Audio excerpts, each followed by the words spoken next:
Magandang hapon po sa inyong lahat. Alexander Lexter Jules, nagbabalik para sa inyong update. Nako, Boy Abunda, the king of talk.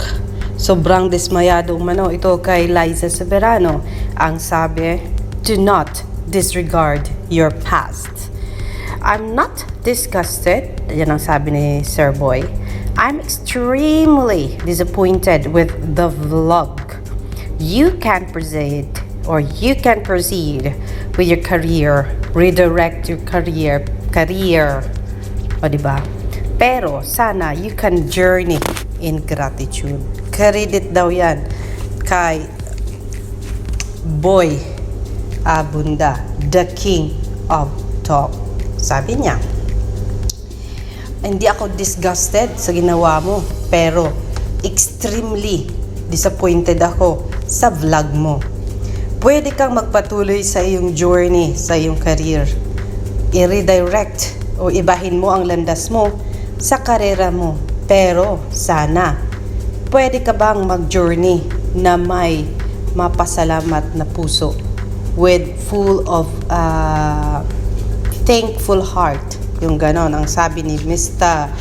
Boy Abunda patungkol ito kay Miss Liza Soberano. Kung maalala ninyo, si Miss Liza Soberano ay talagang vocal na sinabi ang mga katagang. Hindi man lang ako binigyan ng pagkakataon na i-suggest kung anong gusto kong suggest, kung ano ang gusto kong sabihin. Wala man lang hindi ako nabigyan ng pagkakataon na magkaroon ng boses sa mga project na ginawa ko. And dahil dyan, sinabihan siya ng good luck ng ABS-CBN management. Ang good luck na yan ng ABS-CBN management ay medyo matalinghaga, mga kaibigan, mga kapamilya, kasi sabi base sa mga umalis sa ABS-CBN na sinabihan ng good luck ng ABS-CBN ay hindi na raw ito nabigyan ulit ng pagkakataon na maging kapamilya ulit. That means to say, hindi lang si Boy Abunda ang dismayado, hindi lang si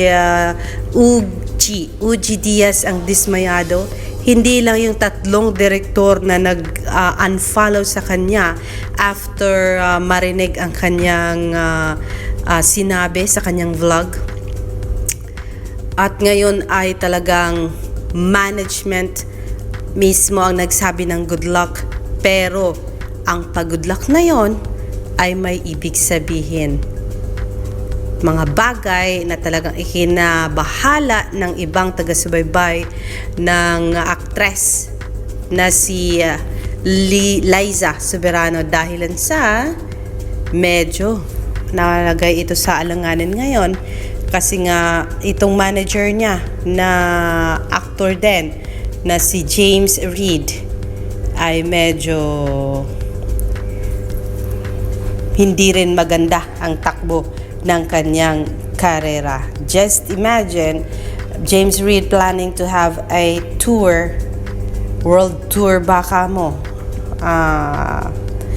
na hindi maisagawa daw dahilan sa, yun na nga ang sabi sa chismis, hindi nabili ang mga ticket.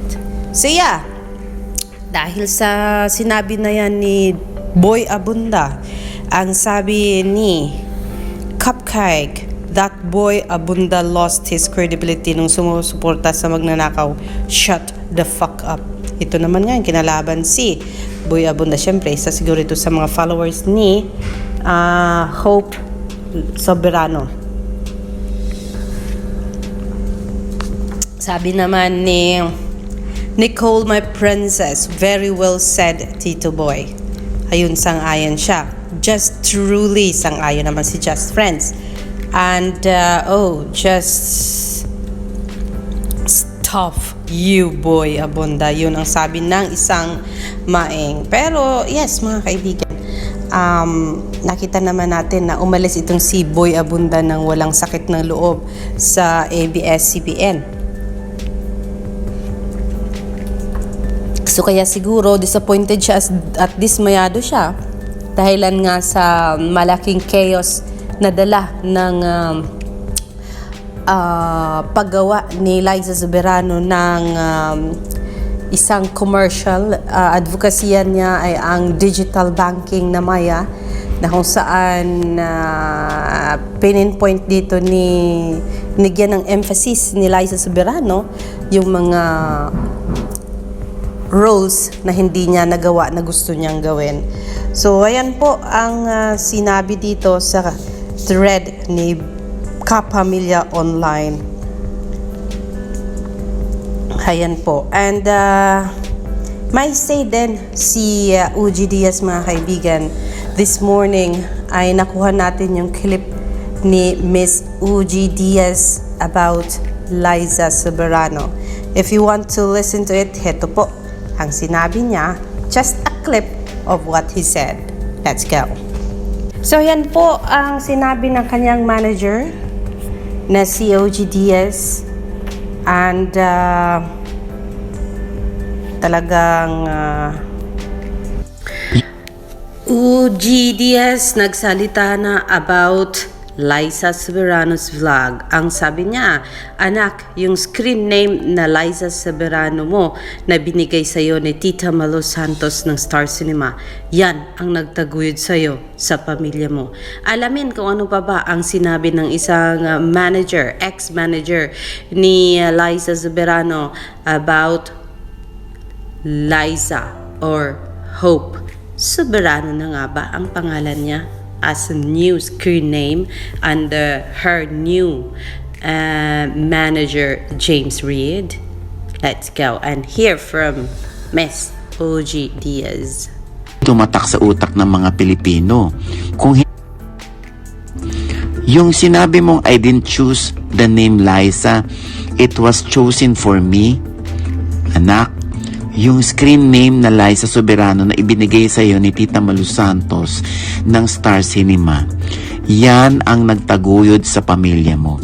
Nabigyan mo ng bahay at magandang buhay ang daddy mo. Nakakapagpadala ka rin ng tulong sa mami mo sa States.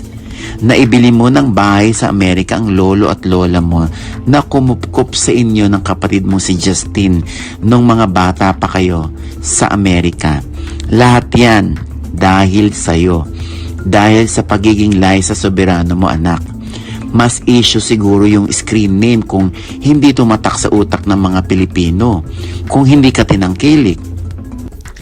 Kung yan ang sinabi ni Mr. Uji Diaz at medyo may pain sa bawat linya na kanyang binitawan, bakit sinabi ng ama ni Liza na ulitin at panuorin muli ang video na ipinost ni Liza Soberano at tsaka na sabihin na she is ungrateful.